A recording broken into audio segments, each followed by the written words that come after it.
নমস্কার বন্ধুরা, আমি ঐন্দ্রিলা এবং আপনাদেরকে একটি নতুন ভ্রমণ সিরিজে স্বাগত জানাচ্ছি। নর্থ বেঙ্গল, উত্তরবঙ্গের পাহাড়ের সৌন্দর্য যেন অপরিসীম।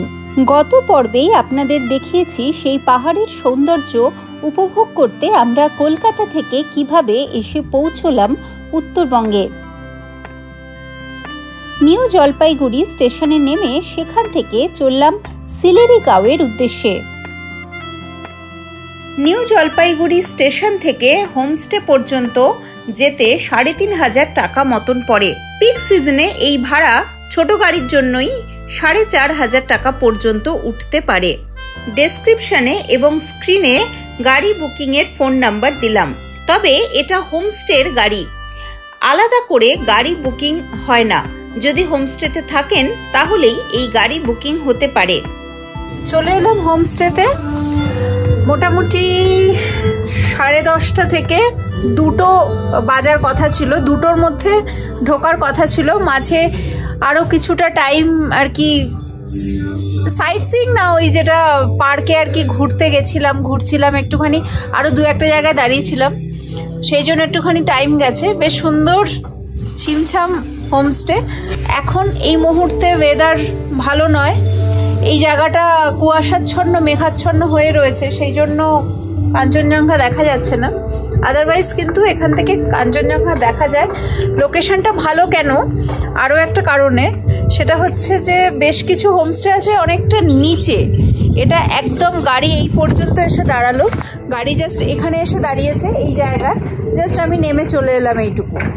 তো বয়স্কদের পক্ষে বেশ ভালো হবে, কারণ বয়স্করা যেহেতু অনেকটা বেশি পাহাড়ে ওঠানামা করা, মিনিমাম একটুখানি বাইরে যাওয়ার জন্য দেখা যায় যে একটুখানি জাস্ট যাওয়ার জন্য অনেকটা উঠতে হচ্ছে নামতে হচ্ছে, সেটা হলে অনেক অসুবিধে। সেটা নয় এখানে, এইটা একটা ভালো জিনিস।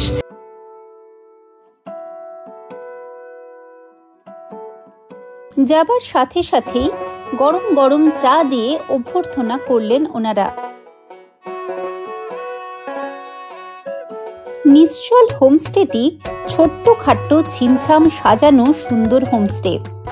এত যত্ন করে চারিদিকে ফুল গাছ দিয়ে সাজানো যে মন ভরে যায় দেখলে। আমার নিজেরও বাড়িতে একটি ছোট্ট বাগান আছে। এত ফুল দেখে আমার এত ভালো লাগছিল যে কি বলবো। আবহাওয়া ভালো থাকলে এখান থেকেই দেখা যায় এত সুন্দর ঝকঝকে কাঞ্চনজঙ্ঘা।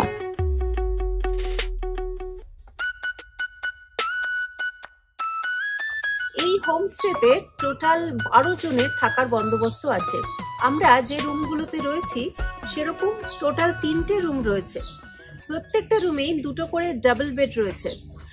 তো প্রত্যেকটা রুমে 4 জন করে থাকতে পারবেন, তার মানে সব মিলিয়ে 12 জনের মতন থাকার জায়গা রয়েছে। প্রত্যেকটা রুমই কাঞ্চনজঙ্ঘা ভিউ, কাঞ্চনজঙ্ঘা দেখতে পারবেন রুম থেকেই, যেহেতু বাইরেটা একদম পরিষ্কার। এখান থেকে দেখা যাচ্ছে কাচের জানালা। বিছানায় শুয়ে শুয়েই কাঞ্চনজঙ্ঘা দেখতে পাবেন যদি ওয়েদার ভালো থাকে। একটা সেন্টার টেবিল রয়েছে, অ্যাস্ট্রে রয়েছে, জলের গ্লাস, জলের জাগ। এই জায়গাটা এরকম। প্রত্যেকটা রুমে বেশ কিছু প্লাগ পয়েন্ট রয়েছে। যারা পাখি দেখতে ভালোবাসেন তাদের তো স্বাভাবিকভাবেই ক্যামেরা চার্জ দিতে হবে, বা তাদের অন্যান্য মোবাইল থাকতে পারে, বা অন্যান্য আরো অন্য কিছু গিয়ার থাকতে পারে যেগুলো চার্জ দেবার প্রয়োজন হয়। তো সেই জন্য খুব বুদ্ধি করে প্রচুর প্লাগ পয়েন্ট দেওয়া হয়েছে। এখানে 2টো আছে, ওদিকে একটা রয়েছে। 3টে প্লাগ পয়েন্ট আমার মনে হয় এই রুমের জন্য ইনাফ। সেটা ছাড়াও সেন্টার টেবিল রয়েছে, এখানে জিনিসপত্র রাখা যায়। এখানে একটা জায়গা রয়েছে যেখানে জুতো রাখা যেতে পারে, শু র্যাকের মতনও ব্যবহার করা যায়, অথবা এখানে জিনিসপত্র রাখা যায়। আমি যেরকম এখানে জিনিসপত্র রেখেছি সবকিছু উপরে আর নিচে মিলিয়ে ব্যাগগুলো অ্যারেঞ্জ করে রাখছি। বাথরুমটাও বেশ বড়, স্পেশাস, আয়না রয়েছে বাথরুমে, তাছাড়া বেসিন তো রয়েছে, স্নান করার জায়গা। এবং পাহাড়ে শীতকাল নয় গরমকাল হলেও পাহাড়ে যেটা আর কি ভীষণ প্রয়োজন হয় সেটা হচ্ছে গরম জল, সেই জন্য গিজার রয়েছে। আর ওয়েস্টার্ন টয়লেট, তো সেটাও একটা ইম্পর্টেন্ট। যাদের পায়ের ব্যথা তাদের তো অবশ্যই, মানে সব জায়গাতে এখন আমাদের এদিকে সব ওয়েস্টার্ন টয়লেটই হয়ে গেছে মোস্টলি। জামা কাপড় ঝোলানোর জন্য এরকম হুক করা রয়েছে। প্রত্যেকটা রুমেই কিন্তু অ্যাটাচড টয়লেট রয়েছে, তো সেই জন্য বাথরুমের জন্য বাইরে যাওয়ার কোনো প্রয়োজন নেই। অনেক সময় থাকে না, অনেক হোমস্টেতে বাইরে আর কি টয়লেট, কমন টয়লেট থাকে, যেটা হয়তো পরিষ্কার পরিচ্ছন্ন কিন্তু কমন টয়লেট থাকে। এখানে কিন্তু সেটা নেই। এখানে ওয়াইফাই ইনস্টল করা আছে, তো এটা বেশ ভালো রেঞ্জ, ভালো সবকিছু পাওয়া যাচ্ছে, কানেকশন 5G রয়েছে। এই হোমস্টেতে রুম রেট এবং খাওয়া সব মিলিয়ে প্যাকেজ হচ্ছে 1200 টাকা মাথা পিছু। কমপক্ষে 2 জন অ্যাডাল্ট থাকতে পারেন। তাছাড়া 10 বছরের নিচে বাচ্চাদের জন্য 600 টাকা রেট, থাকা এবং খাওয়া মিলিয়ে। খাওয়ার যেমন বেডটি থেকে শুরু হচ্ছে সকালবেলা, তারপরে ব্রেকফাস্ট রয়েছে, লাঞ্চ রয়েছে, ডিনার রয়েছে এবং তার আগে ইভিনিং টি এবং স্ন্যাক্স রয়েছে। প্রচুর ফুল গাছ লাগিয়েছে, সেটা একটা বেশ ভালো লাগছে দেখতে। এত সুন্দর ঝকঝক করছে ফুল। আর এই সাকুলেন্টটা দেখেছো? হ্যাঁ, এই সাকুলেন্টের যারা আর কি মোহে পড়ে সাকুলেন্ট নার্সারি থেকে কিনে নিয়ে গিয়ে কলকাতায় করার চেষ্টা করবে, তাদের কিন্তু হবে না কিছুতেই। আমি চেষ্টা করেছিলাম তো, সেই জন্যই জানি। এখন আমার সাকুলেন্ট দেখতে ভাল লাগে, কিন্তু দূর থেকেই ভাল লাগে। কোথাও না গিয়ে শুধুমাত্র হোমস্টের বারান্দা থেকেই কিন্তু বেশ কিছু পাখি আপনি খালি চোখেই দেখতে পাবেন। তার মধ্যে অন্যতম হলো এই নীল কটকটিয়া পাখি।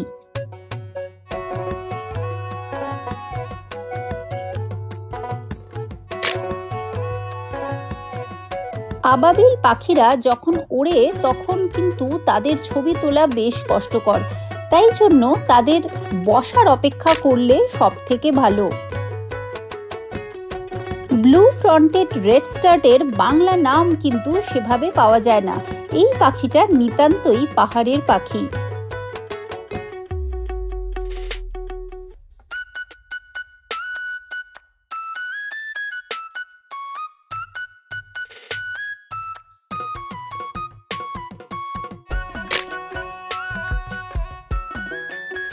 দেখা গেল গ্রে বুশচ্যাট পাখিও, এটাও পাহাড়ে দেখতে পাওয়া যায়।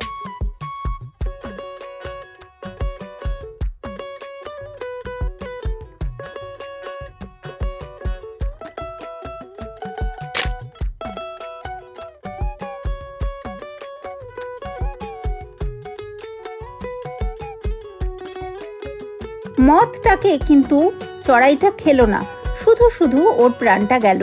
এখানে চড়াই যা যা দেখতে পাওয়া যাচ্ছে সবই কিন্তু ইউরেশিয়ান ট্রি স্প্যারো। এটা আমাদের সমতলের হাউস স্প্যারোর থেকে একটু আলাদা। সিলেরিগাঁওতে আমি যে হোমস্টেতে ছিলাম, সেই হোমস্টেতে যদি আপনি থাকতে চান এবং বুকিং করতে চান, তাহলে স্ক্রিনে এবং ডেসক্রিপশনে দেওয়ার নাম্বারে অবশ্যই যোগাযোগ করুন। আর যদি আমার রেফারেন্স দেন, ওয়াইল্ড ইন্ডিয়া ট্রাভেলস চ্যানেলের রেফারেন্স দেন, তাহলে অন স্পট বুকিংয়ের সময় কিছু ডিসকাউন্টও পাবেন। একটু ফোন করে জেনে নেবেন। আর গ্রুপ বুকিংয়ে আলাদা ডিসকাউন্ট তো রয়েছে। প্রায় 6000 ফিট উচ্চতা। এবার এই মুহূর্তে খুব একটা যে কনকনে ঠান্ডা লাগছে তা নয়, দুপুর 2:30 বাজে। রাত্রের দিকে হয়তো খুব ঠান্ডা লাগবে। হোমস্টের ডাইনিংটিও বেশ ছিমছাম। এটা ডাইনিং হল যেখানে আছে, তার থেকে জাস্ট তার পাশেই এখানে এলাম খেতে। লাঞ্চ করব, পেছনে বসার জায়গা এবং উল্টো দিকে এটা কিচেন। অত্যন্ত যত্ন সহকারে পূজা, মানে যিনি হোমস্টের ওনার, তিনি আমাদের জন্য রান্না করে দিয়েছেন। গরম গরম লাঞ্চ, ভাত, ফুলকপির তরকারি আর ডিম কষা। আর এখানে আছে সম্ভবত ডাল, ডাল, পাঁপড়, স্যালাড।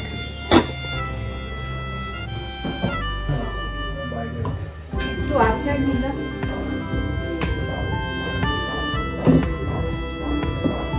তোমরা আচার নেবে?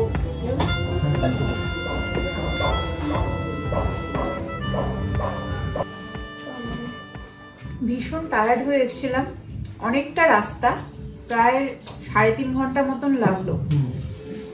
আমাদের একটু বেশি লেগেছে কারণ আমরা মাঝখানে দাঁড়িয়েছি একটুখানি টি ব্রেক নিয়েছি।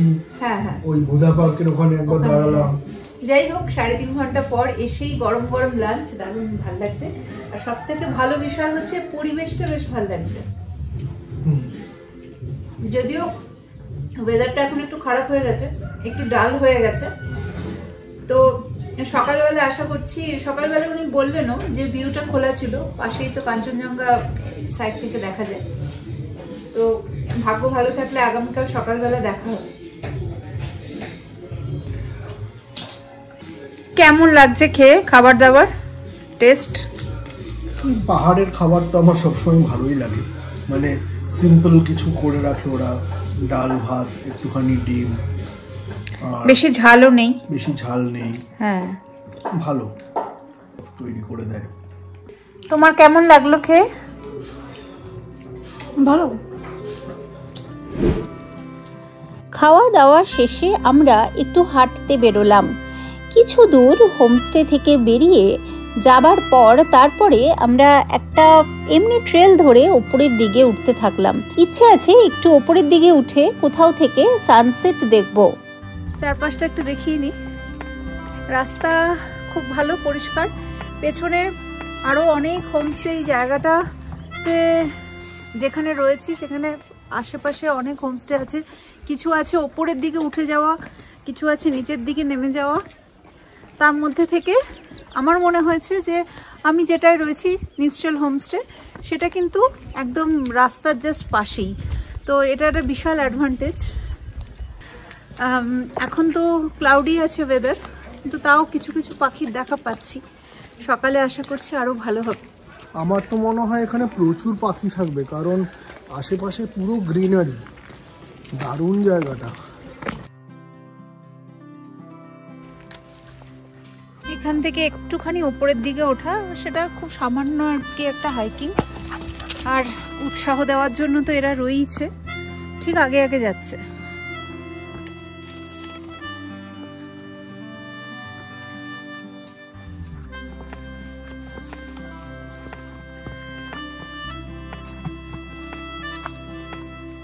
আমার তো মনে হচ্ছে সকালবেলা এই দিকের জঙ্গলটা তো ভালোই বার্ডস থাকার চান্স, মানে পুরো বেশ ভালো ভেজিটেশন আছে, আর এখানে সেরকম ডিস্টারবেন্স হওয়ার মতো জায়গা নেই। আর তাছাড়া জায়গাটা দেখে নিলাম, সকালবেলা আবার দেখবো এসে দরকার হলে।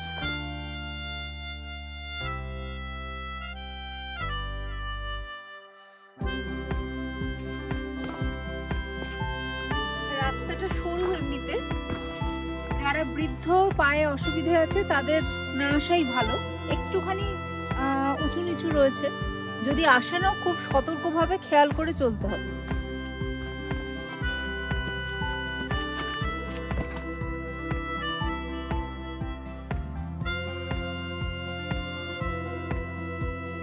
চারটে 41 বাজে, এই রাস্তা ধরে চলেছি।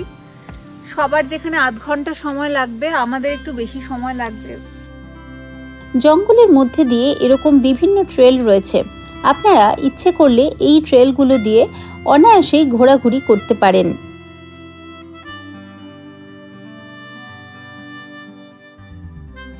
এখান থেকে সানসেট দেখা যাবে, বেশ গাছ আছে, কিন্তু যদি ওয়েদার ভালো থাকতো তাহলে আরো সুন্দর লাগতো আর কি, কিন্তু কিছু করার নেই, পাহাড়ের পেছনে নামতো। কিন্তু মানে বিকেলবেলা পাহাড়ে ওয়েদার ঠিক রাখা, ঠিক পাওয়াটা একটা চ্যালেঞ্জ না, ওটা মোস্টলি পাওয়া যায়ই না। হ্যাঁ, মানে তার আগে কয়েকদিন বৃষ্টি হলে হঠাৎ করে একদিন খুব ক্লিয়ার থাকে, আদারওয়াইজ কি হয় বলতো, সকালবেলা তাও বা পাওয়ার একটা সম্ভাবনা থাকে, বিকেলবেলা হলেই পাহাড়ে ওয়েদার খারাপ হয়ে যায়।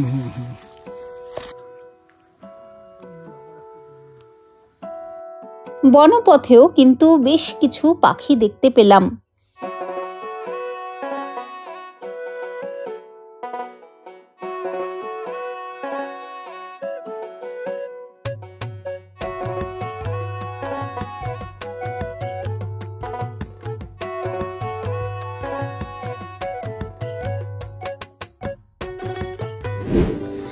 সন্ধেবেলা চা আর পকোড়া।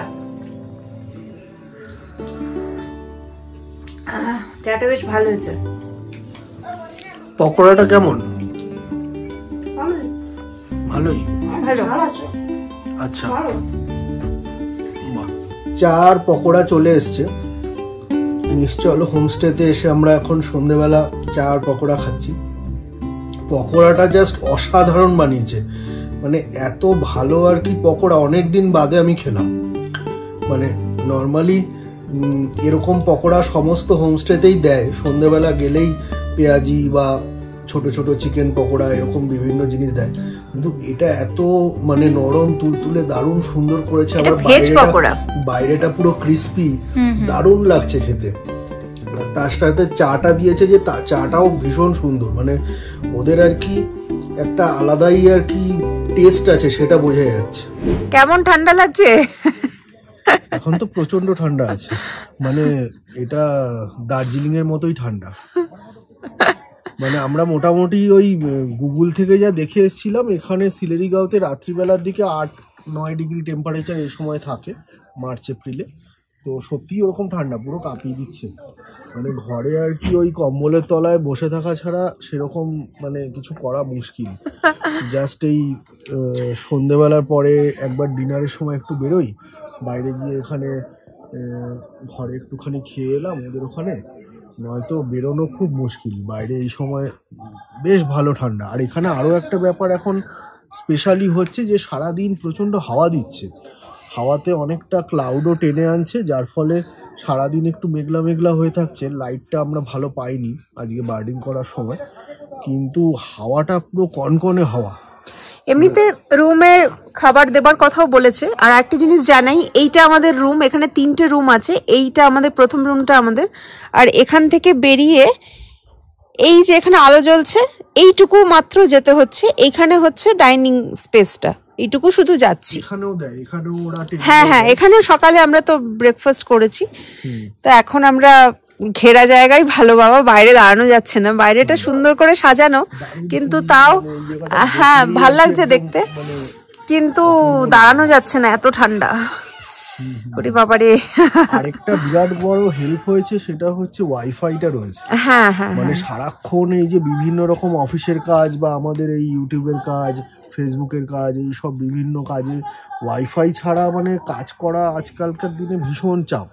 মানে মোবাইলের নেট রয়েছে, কিন্তু সেটা এইরকম সিলেরিগাঁও বলো বা যে কোনো এরকম দারেগাঁও বিভিন্ন জায়গায় আর কি কতটা পাওয়া যাবে সেটা নিয়ে খুব চাপ আছে। সেই জায়গায় ওরা ওয়াইফাইটা সঙ্গে সঙ্গে দিয়ে দিতে মানে খুবই হেল্প। আচ্ছা, তুমি কি জানো যে এখানে কেউ গরমকালে এসে থাকতেও পারে, মানে ওয়ার্ক ফ্রম মাউন্টেন করতে পারে দীর্ঘ সময়ের জন্য? এটা উনি আমাকে বলেছেন, যিনি হোমস্টে ওনার, যে এখানে হ্যাঁ ভাস্করদা বলেছেন যে এখানে সেটার জন্য মানে সেটা কিন্তু এই 1200 টাকার হিসেবে হবে না, সেটা এর থেকে কম হবে স্বাভাবিক। তো সেটার জন্য একবার কল করে মানে কত দিনের জন্য, হয়তো উইকলি বেসিস বা মান্থলি বেসিস কোনো প্ল্যান থাকতে পারে। হ্যাঁ হ্যাঁ হ্যাঁ, নর্মালি তাই হয়, যেখানে যেখানে ওয়ার্ক ফ্রম মাউন্টেন এরকম করা হয় সেখানে উইকলি বেসিস বা মান্থলি বেসিসে একটা ঘর ভাড়া পাওয়া যায়।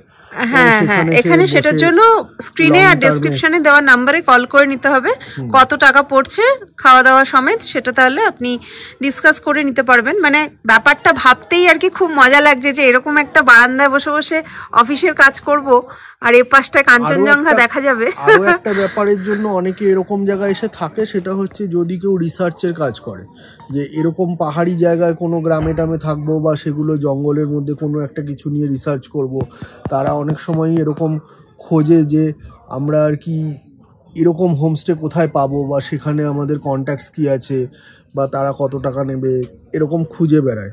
তো তাদের ক্ষেত্রে খুব সুবিধা যে এখানে যেহেতু এই অপশনটা রয়েছে, বলছে যে হ্যাঁ এখানে এরকম ওয়ার্ক ফ্রম মাউন্টেন করা যাবে, এখানে রুমসগুলোও খুব ভালো, হ্যাঁ মানে একদম ঠিকঠাক পরিষ্কার পরিচ্ছন্ন সমস্ত অ্যামিনিটিস রয়েছে। এখন এটা ভীষণ চলছে, কারণ কলকাতায় এত বেশি এক্সেসিভ গরম পড়ে যাচ্ছে, তো সেই জন্য লোকজন আসছে আর কি।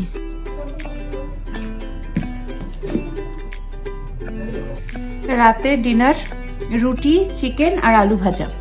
চিকেনটা দারুণ হয়েছে, ব্যাপক বানিয়েছে, একদম কষা কষা, মানে চিকেনের ঝোল নয়, চিকেন কষা, বেশ ভালো লাগছে খেতে। মানে চিকেনটা এরকম আর কি অনেকদিন বাদে খেলাম, মানে পুরো মাখো মাখো, কোনো ঝোল না, আর গরম গরম একদম এক্ষুনি রুটিটা বানিয়ে দিয়ে গেল, মানে এখন জাস্ট আর কি হাত চাটছি আর কি, এরকম অবস্থা।